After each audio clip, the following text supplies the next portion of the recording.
Hello, नमस्कार, नमस्ते बच्चा लोग, कैसे हैं आप लोग।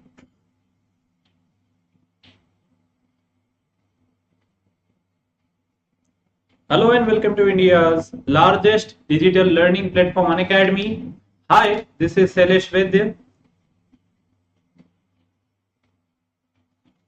मैं आप लोगों का स्वागत करता हूं इस सेशन में। बच्चा, this session was well needed. आप लोगों से बहुत सारी मुझे बातें करनी थी। ओके, बहुत सारी बातें करनी थी रिलेटेड टू क्या आप लोगों का कैलेंडर आ गया है। कल अपन लोग थोड़ा शॉर्ट नोटिस पे आ चुके थे। ओके, कल अपन लोग जब आए थे तो अपन लोग शॉर्ट नोटिस पे आए थे, थोड़ा आए थे। ये सर, थोड़ा शॉर्ट नोटिस पे आए थे क्योंकि यहाँ पे अपने पास शाम के समय हर जगह नवरात्रि की गूंज है, तो इस वजह से वहां पे आवाज का थोड़ा इश्यू था। इसी वजह से मैं आप लोगों के लिए बहुत ज्यादा डिटेल में बात नहीं कर पाया था। आज अपन लोग थोड़ा सिस्टमेटिकली बात करें। I will take up your questions also. बहुत सारी चीजों पे बात करेंगे। Okay, are you ready for this?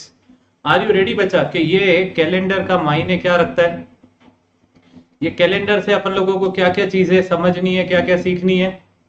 Okay, एक बार कमेंट करके बता दीजिए if I am clearly audible and visible to you.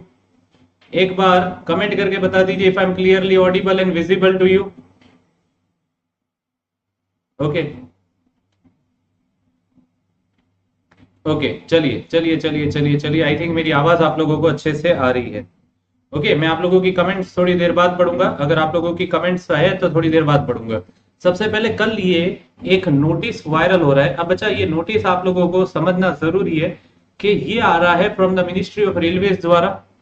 Railway board, जहां पे उन लोगों ने लॉन्च कर दिया annual calendar for the year 2025 for recruiting through RRBs. मतलब यहाँ पे जैसे रेलवेज ने पहले बोला हुआ था कि अब जो रिक्रूटमेंट होंगे उसकी वैकेंसीज आप लोग बढ़ाने की बात कर रहे हैं, पर हम लोग हर साल रिक्रूटमेंट करेंगे क्योंकि रेलवेज में इतनी सारे पोस्ट वैकेंसीज है कि रेलवेज इसको हर साल वैकेंसी कंडक्ट करेगा। What railway will do?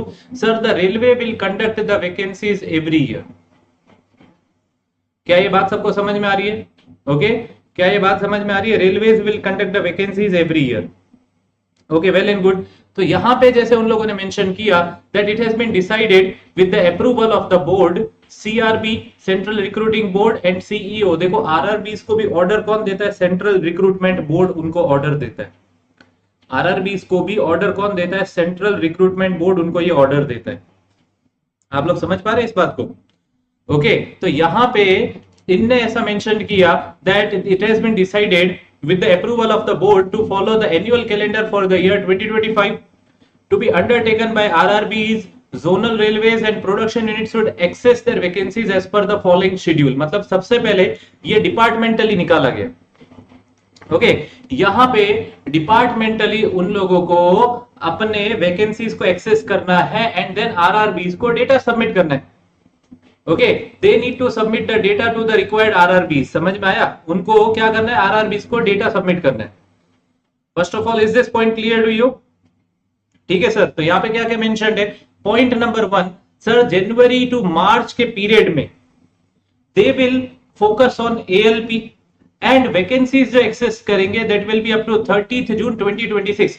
मतलब रेलवेज अपना रिक्वायरमेंट देखेगा। फॉर एग्जांपल, हम लोगों को x number of assistant loco pilot की जरूरत है, तो वो कौन सी डेट तक के रिक्वायरमेंट्स देखेंगे? वो देखेंगे 30 जून 2026 तक। और ये असेसमेंट उनको इंटरनली सबमिट करने नवंबर 2024 में। मतलब आरआरबीज को डेटा सबमिट करना है एएलपी के रिक्वायरमेंट का नवंबर 2024 तक, एंड दिसंबर 2024 में उनको इसका अप्रूवल मिल जाएगा दैट उनको एक्स नंबर ऑफ एएलपी की जरूरत है, हम एक्स नंबर उसको अप्रूवल कर रहे हैं। एंड आप लोगों का ड्राफ्ट नोटिफिकेशन आ जाएगा जनवरी में। जनवरी से मार्च के बीच में आप लोगों का नोटिफिकेशन आ जाएगा for the post of ALP. क्या आप लोग इस बात को समझ रहे हो? जनवरी से मार्च के बीच में आप लोगों का नोटिफिकेशन आ जाएगा for the post of ALP. Is this point clear to you? Is this point clear to you? क्या ये बात आप लोग समझ पा रहे हो? ओके, एक बार कमेंट करके बताइए क्या आप लोग इस पॉइंट को समझ पा रहे हैं?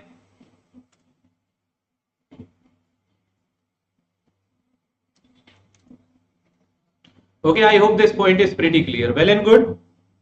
मूविंग अहेड बात करें टेक्नीशियन की। टेक्नीशियन के लिए जो पीरियड मेंशन है it is April to June. Vacancies access करनी है 30 ऑफ जून 2026 तक की, एंड आप लोगों का वैकेंसीज एक्सेस करने का टाइम पीरियड है जनवरी एंड फरवरी, मतलब फरवरी 2025 तक डिपार्टमेंट्स को इंटरनली अपना रिक्वायरमेंट यहां पे दे देना है कि हम लोगों को एक्स नंबर ऑफ वैकेंसीज की जरूरत है, एंड उसके बाद उनको फरवरी एंड मार्च में अप्रूवल मिल जाएगा, एंड मार्च में they will make the draft for the centralised employment notification, और अप्रैल से जून के बीच में आप लोगों का फॉर्म फिलिंग स्टार्ट हो जाएगा, प्रोबेबली इन अप्रैल एंडिंग या मई में। मतलब ये जो फॉलो हो रहा है एट प्रेजेंट का शेड्यूल, वही का वही शेड्यूल फॉलो करने की कोशिश करें, एकदम आप लोगों का एसएससी की तरह they will do the recruitment every year. Okay, अब इतना ऑफिशियली रेलवे कर रही है तो बहुत अच्छी बात है, we should be proud of how the railway is changing यार। आप लोग समझ रहे बात को? अब आप लोग ये समझो कि इसका फायदा क्या होगा। Okay, now in July to September they will have the vacancies of NTPC graduate, NTPC under graduate, and हमारा सबसे इंपॉर्टेंट फोकस जो कि है आप लोगों का junior engineer, depot material superintendent and chemical and metallurgical assistant, जहां पे आप लोगों की वैकेंसीज एक्सेस करनी है 30 ऑफ सितंबर तक की, 30 ऑफ जून तक नहीं, 30 ऑफ सितंबर 2026 की। समझ में आया? क्या आप लोग इस बात को समझ पा रहे हो? क्या आप लोग इस बात को समझ पा रहे हो? बोलिए, क्या आप लोग इस पॉइंट को समझ पा रहे हो जो मैं कहना चाह रहा हूं आप लोगों को? Okay, I hope you are understanding what I am trying to say. Is this clear बच्चे? नेक्स्ट इज आप लोगों का डिपार्टमेंटली वैकेंसी सबमिट करना है अप्रैल टू मई 2025 में। अप्रैल टू मई में departmentally they will put the X number of junior engineers are required, and May June में आप लोगों का वहां पे अप्रूवल मिल जाएगा, और जून में आप लोगों का सेंट्रलाइज्ड एम्प्लॉयमेंट नोटिफिकेशन का ड्राफ्ट क्लियर हो जाएगा, and your vacancy notification will come in June और जुलाई। जैसे इस साल हुआ था वैसे का वैसा, मतलब फॉर एग्जाम्पल अभय सुनिए, अगर एट प्रेजेंट इनको 30 ऑफ नवंबर 2026 तक कितने जूनियर इंजीनियर की रिक्वायरमेंट होगी?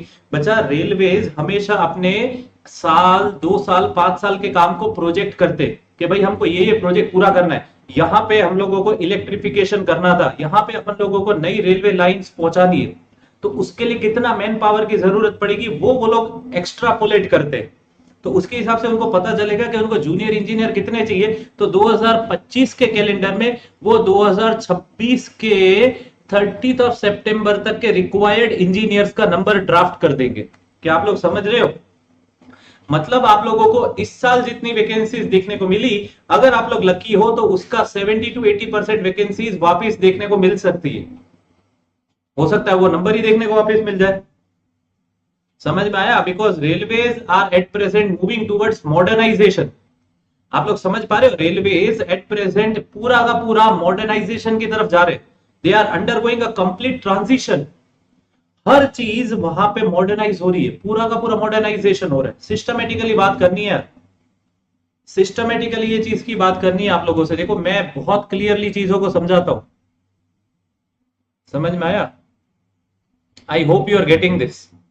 ओके, समझ में आया? एंड बच्चा, सबसे ज्यादा मेरे को दुख हुआ देख के कि इस नोटिफिकेशन में भी सीनियर सेक्शन इंजीनियर की बात कहीं नहीं करी है, एंड अभी भी सीनियर सेक्शन इंजीनियर्स को जेई से प्रमोट ही किया जाएगा, सीनियर सेक्शन इंजीनियर्स को जेई से ही प्रमोट करा जाएगा। Is this clear? First of all, that there is no discussion on to the post of senior section engineer, and senior section engineers will be promoted after working for 4 to 5 years, or you can say 3 to 5 years on the post of junior engineer. आप लोग departmental exams दे सकते हैं, बहुत सारी चीजें हैं, but date is not discussed in detail अभी के लिए। यहाँ पे कहीं भी सीनियर सेक्शन इंजीनियर का नोटिफिकेशन आएगा, वैकेंसी ओपन होगी कि आप लोगों का डायरेक्ट रिक्रूटमेंट होगा, ऐसा कहीं भी मेंशन नहीं है। तो अब उसकी उम्मीद थोड़ी कम होते हुए दिख रही है। I am not happy to say this, but ये है ऐसा क्योंकि नहीं दिख रहा है ना। सर, एग्जाम होने के चांस कब तक है? बच्चा, एकदम टाइम पे होंगे। सिद्धार्थ, फॉलो करिए उस शेड्यूल को, बिकॉज अगर वो लोग अगले 1 साल का प्रोजेक्शन दे रहे हैं रेलवेज, मतलब they are very serious. Okay, हाँ, जेई 2025 का वही नवंबर दिसंबर पकड़ के चलिए अबे। ओके, नवंबर दिसंबर 2025 में होगा। जो इस साल अगर इन लोगों ने टाइम पे कंडक्ट कर दी है, देखो आप लोगों को इस साल के एग्जामिनेशन सर सीबीटी 2 कब तक होगा? हाँ, वेरी गुड क्वेश्चन बाबा जी, सॉरी आपका जो भी नाम आ रहा है। ओके, सीबीटी 1 और सीबीटी 2 के बीच में 2028-19 में 3 महीने का गैप था। 2028-19 का जो रिक्रूट सॉरी 28 बोल रहा हूँ, 2018-19, आई एम रियली सॉरी, थोड़ा मैं भी बहुत ज्यादा एक्साइटेड हो जाता हूँ। हाँ, तो 2018-19 में 3 महीने का गैप था। अब आप ये समझिए, अगर आप लोगों का एएलपी का एग्जाम नवंबर में हो जाता है, सिद्धार्थ, बाबा जी, सबको मैं जवाब दे रहा हूं, अगर आप लोगों का सीबीटी 1 में एएलपी का एग्जाम नवंबर में हो जाता है, आप लोगों का जेई का एग्जाम फिर दिसंबर में होना पक्का है, 6 दिसंबर से 13 दिसंबर होना पक्का है, तो आप लोगों का सीबीटी 2 99% मार्च या अप्रैल में होगा। 99% मार्च या अप्रैल में होगा। तो अभी आप लोगों को यार टेक्निकल और नॉन टेक को बैलेंस करके चलना पड़ेगा। बहुत लोग आप लोगों को बोलेंगे नॉन टेक को छोड़ दो, सॉरी टेक को छोड़ दो, नॉन टेक पे फोकस करो।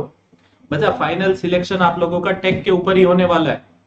यहाँ पे आप लोगों को क्वालिफाई तो करना है, पर अच्छे मार्क्स से क्वालिफाई करना, आई नो, बट अगर आप लोगों ने पूरा का पूरा टेक को छोड़ दिया, यहाँ पे उन बच्चों का अपर हैंड रहेगा जो SSC and SAE JEE exams के लिए टेक्निकल को एक बार 70-80% कर चुके या पूरा का पूरा कर चुके। क्या आप लोग इस बात को समझ पा रहे हो? दे will have an upper hand over this. Sir vacancy इतनी आने के चांस है या कम आएगी? मेरा ऐसा मानना है कि इसका 70-80% नंबर मिनिमम आएगा सिद्धार्थ। अभी मेरे पास कोई ऑफिशियल नंबर नहीं है। देखो मैं अपने आइडिया से अभी इसको बोलने की कोशिश कर रहा हूं, don't coin this very clearly, पर मेरे को कुछ समय लगेगा कुछ चीजों को पता करने में, क्योंकि रेलवेज के अगले 5 साल के प्रोजेक्शंस देखने पड़ेंगे अपन लोगों को। सो इसका थोड़ा वेट कीजिए आप लोग, मेरे पास जैसे ही कोई अपडेट आएगी मैं आप लोगों को बताऊंगा। देखो यार, एक प्लेटफॉर्म पे आके मैं कुछ भी हवा में नहीं बोल सकता, हवाबाजी करना मेरा कोई मतलब मन ही नहीं है। एक सिस्टमेटिकली बात करनी है, तो सिस्टमेटिक बात करने के लिए मेरे पास एग्जैक्ट डेटा होना जरूरी है।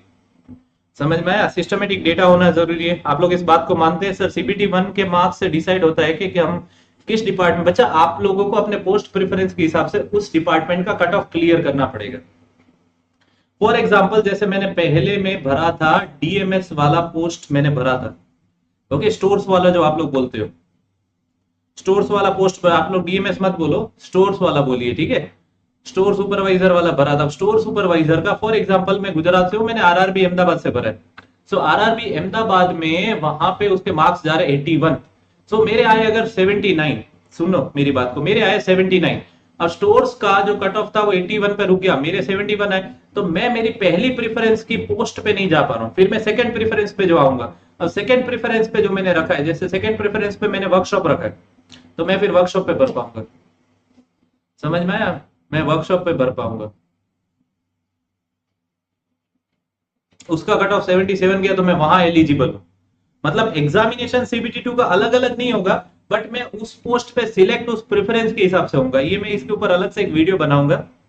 रेलवेज बच्चा बहुत सिस्टमेटिकली काम करता है, बहुत सारी चीजें है, बहुत सिस्टमेटिकली काम करता है रेलवेज। आप लोगों को बहुत सीरियसली समझना जरूरी है। समझ में आ रहा है बच्चे बात को? बहुत सारे क्वेश्चंस है बच्चा। कल मैंने बहुत जल्दी शॉर्ट वीडियो बनाया था, 10 ही मिनट में लाइव आया था, बट आज मुझे आप लोगों से बात करना बहुत जरूरी था। और मेंस में अच्छे नंबर आ गए बच्चा। मेंस नहीं बोलते, सीबीटी 2 बोलते हैं उसको बच्चा। फिर आपका सेकंड उसका कुछ नहीं हो सकता ना, आपका पहले से ही आप लोगों का पोस्ट प्रेफरेंस और सीबीटी 1 के मार्क्स से ही आप लोग सीबीटी 2 में अपीयर होंगे ना। आप समझे सिद्धार्थ? आपका सीबीटी 2 में अच्छे नंबर्स आए तो सीबीटी 2 में तो आप लोगों को कट ऑफ ही करना है, उस डिपार्टमेंट का ही कट ऑफ क्लियर करना है।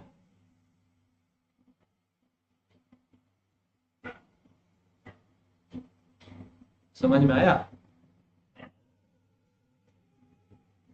समझ में आया? मतलब आप लोगों का पोस्ट प्रेफरेंस, ये बात तो है कि सीबीटी 1 में आपको मैक्सिमम मार्क्स स्कोर करने से आप लोगों का प्रेफरेंस वाला डिपार्टमेंट मिलेगा।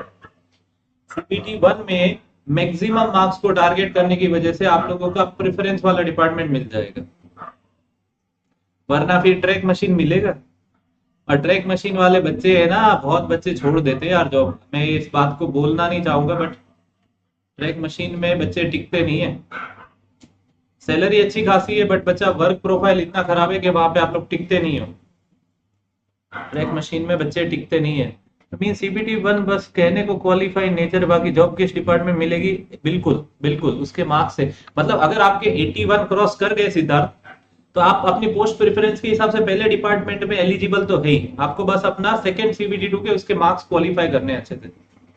समझ में आया? तो इसलिए सीबीटी 1 को अपन लोग qualifying in neither on paper ही बोल सकते हैं। समझ में आया बच्चा? बहुत लोगों को प्रेफरेंस के बारे में इस बार फॉर्म के साथ ही पता चला है, बहुत अच्छे अच्छे महारथियों को पोस्ट प्रेफरेंस के बारे में नहीं पता था। ये बहुत चीज कॉम्प्लिकेटेड है, सिस्टमेटिकली बात करनी पड़ती है इसके ऊपर। कुछ भी बोलने से पहले अपन लोगों को फॉर्म भरा हुआ होना चाहिए। जब तक आप आरआरबी का फॉर्म नहीं भरोगे, सीबीटी क्वालिफाई नहीं करोगे, तब तक आप लोग इस चीज को नहीं समझ पाओगे। समझ में आया? ओके ओके बच्चा। और एक यहाँ पे एक चीज है, अगर आप लोग देखना चाहेंगे, यहाँ पे एक और चीज मेंशन्ड है, वो आप लोग देख सकते हो। मिनिस्ट्रियल पोस्ट पे भी जो आप लोगों का क्लास 1 की जो पोस्ट, लेवल 1 की पोस्ट बोलते हैं, मिनिस्ट्रियल एंड आइसोलेटेड कैटेगरी, इसमें इंटरव्यूज भी होते हैं। समझ में आया? इसमें आप लोगों का इसकी भी वैकेंसीज है, जो अभी यहाँ पे आप लोगों का मिनिस्ट्री एंड आइसोलेटेड कैटेगरीज के ऊपर मैं आप लोगों को अलग से बताऊंगा। मैं थोड़ा सा कंफ्यूज हूँ इसके बारे में कि इसमें ग्रुप डी आएगी या क्या आएगी। वैसे इसमें ग्रुप डी तो नहीं आएगी, वो नॉन मिनिस्ट्रियल में आएगी। तो क्या जब रिजल्ट आएगा तब हमें पता चलेगा कि हमारे प्रेफरेंस के कितने डिपार्टमेंट में क्वालिफाई करेंगे। हाँ, क्योंकि आपको जो कट ऑफ आएगा बच्चे, आप सीबीटी 1 का आज भी 2018-19 का कट ऑफ उठाइए, तो वहां पे आप लोगों का पोस्ट प्रेफरेंस नंबर उसके सामने कट ऑफ दिया हुआ है। आप समझ रहे हैं सिद्धार्थ? आप 2018-19 का कट ऑफ का पीडीएफ डाउनलोड करिए। ओके, हाँ, वो आपको खुद आइडिया लग जाएगा ना, जब आपके मार्क्स उस डिपार्टमेंट के कट ऑफ से कम है तो आपको खुद ही पता चल जाएगा। आप समझ रहे हो उस बात को? ओके, थोड़ा देखो, ये चीजें नहीं पता है, मैं बताऊं आप लोगों को, बच्चों को भी नहीं पता है, बहुत बहुत चीजें समझना जरूरी है यार। एंड अभी मैं आप लोगों के लिए कल से स्पेशल क्लास और यूट्यूब चालू कर रहा हूँ क्वांट की। ओके सर, मैंने अपना ओबीसी सर्टिफिकेट करेक्शन डेट में बना था और फिर मैं यूआर से ओबीसी मॉडिफाई किया है। ओके, तो अब क्या कुछ प्रॉब्लम तो नहीं होनी चाहिए वैसे आपकी? सर्टिफिकेट करेक्शन डेट में बना था तो क्या डीबी में प्रॉब्लम होगा? बच्चे आप फॉर्म देखो तो वहां पे आप लोगों की एक लास्ट डेट होती है। आप फॉर्म की पीडीएफ देखो, आप लोगों का जो सर्टिफिकेट होता है वो उस डेट से पहले का बना हुआ होना चाहिए। वहां पे एलिजिबिलिटी क्वालिफाइंग डेट लिखी हुई करके लिखा हुआ होता है कि नहीं होता हुआ? नीरज जी, आपका सर्टिफिकेट उससे पहले का होना चाहिए बच्चा, वरना प्रॉब्लम आ सकती है। सिद्धार्थ, मैं पेपर होने से पहले कभी भी सेफ स्कोर के बारे में बात नहीं करूंगा, बट आप कोई भी आरआरबी से हो, अच्छे डिपार्टमेंट के लिए 80+ मार्क्स को टारगेट करो। पेपर होने दो, पेपर से पहले सेफ स्कोर के बारे में बात करना गलत है, बिल्कुल गलत है।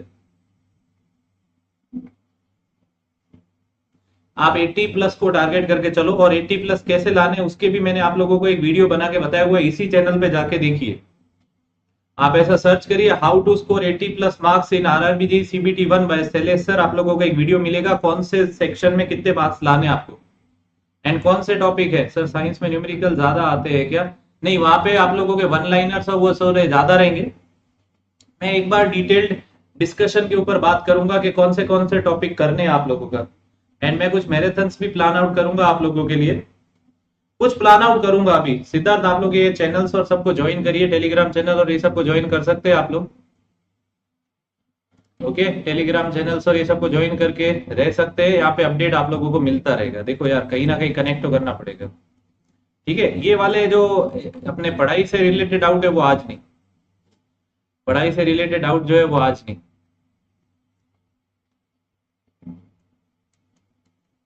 आज अभी कैलेंडर सर अगर प्रॉब्लम होगा तो क्या एफिडेविट बनवा सकते हैं? ये मुश्किल है कहना नीरज जी, क्योंकि उनने जो डेट बोली थी बच्चा, 1 महीने का टाइम था आपके पास फॉर्म में, आपको सर्टिफिकेट पहले बनवाना चाहिए था।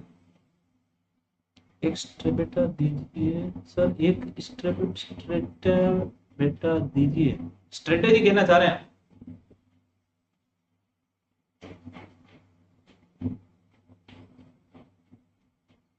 बात करेंगे यार, मैं तो बात करने को बहुत उतावला हूँ अपने बच्चों से, बस आप लोगों को जुड़े रहना है। ओके नीरज, आप थोड़ा वेट करिए, चिंता मत करिए सर। एक स्ट्रेटेजी के, हाँ, स्ट्रेटेजी रिलेटेड वीडियो 1-2 दिन में बनाते हैं अपन लोग, चिंता मत करिए। इस चैनल को आप लोग फॉलो करिए, Unacademy civil 101, Unacademy SSC JE, and everything will be given to you on these channels only. बस ये वीडियोस को आप लोगों को फॉलो करते रहना है। अच्छा, और लास्ट 2 पॉइंट्स भी पढ़ ले, शायद कुछ मिस हो जाए। Sir zonal railways and production units are advised to deduct the vacancies already intended, मतलब जो वैकेंसीज उन लोगों ने 2024 के रिक्रूटमेंट में शो कर दी है उनको कंसीडर नहीं करना है while finalising the vacancies. Okay sir. Chairperson RRB Bengaluru will be circulating the detailed schedule for the assessment of vacancies. Immediate action as indicated above may be taken by zonal railways, production units and RRBs. समझ में आया? Immediate action mentioned है। RRB Bengaluru ये सब works में nodal RRB रहता है। Nodal RRB मतलब वहां पे डिसीजन मेकिंग उनके पास होता है। समझ में आया? आरआरबी बेंगलुरु को इन सब चीजों में बहुत आगे रखा जाता है। सो बच्चा अब आरआरबी बेंगलुरु की साइट को चेक करना शुरू कर दीजिए। सबसे पहली update generally RRB Bengaluru, Bhopal और गुवाहाटी पे ही देखने को मिलती है। ये कुछ आरआरबी जैसे जिनके सबसे पहले आप लोगों के नोटिफिकेशंस देखने को मिलते हैं। समझ में आया? समझ में आया बच्चे? ओके बच्चा। सो विद दिस, सो बच्चा लोग now you can join Unacademy SSC JEE, Unacademy RRB JEE and UPPSC AE for 6 months at 3,999, for 12 months at 5,999 and for 24 months at 7,999 using my code वैद्य50। डिस्क्रिप्शन में दी गई link को click करिए। And बच्चा ready to ace the SSC JEE 2025 अगस्त में notification आने वाला है। आप लोगों के पास टाइम है अभी फोकस करने का SSC JEE पे, RRB JEE पे, UPPSC AE पे। आप लोगों के लिए ऑलरेडी लॉन्च हो चुका था UPPSC AE prelims program, make the maximum use of the same, starting on March 7 already start हो चुका है आप लोगों के लिए, जिसमें आपको जसपाल सर पढ़ा रहे थे ग्रीन एनर्जी, स्वाति मैम पढ़ा रहे हैं आपको ICT, प्रवीण सर करवा रहे हैं Hindi practice series and Abhishek sir आपको करा रहे हैं industrial safety and safety standards. And बच्चा the Vijay batch for RRB JEE CBT 2, जिसमें मैं खुद आप लोगों को 3 सब्जेक्ट्स के अच्छे से रिवीजन और क्वेश्चंस करा चुका हूं। That is your basics of environment and pollution control, then computer science and आप लोगों का physics and chemistry for RRB JEE CBT 2। So आप लोग इसको ज्वाइन कर सकते हो, make the maximum use of the same. 499 में starting on 14th March already ongoing for you. And बच्चा इसमें मैकेनिकल का भी शुरू होगा। एंड आप लोगों के लिए साकार बैच में चालू हो रहा है general science by Deepali ma'am, आज चालू हो रहा है 3 बजे। Machine design by Yogesh sir आज 5 बजे। अनअकैडमी प्लस आप लोगों को देता है raise hand feature, class handouts, in class poll, DPPs, educator community का access, learn live from the comfort of your home, study material in the PDF format, unlimited access to all the batches in class and top educators of India on this digital learning platform, and you can be the next Unacademy SSC JEE, Unacademy RRB JEE top ranker. Thank you.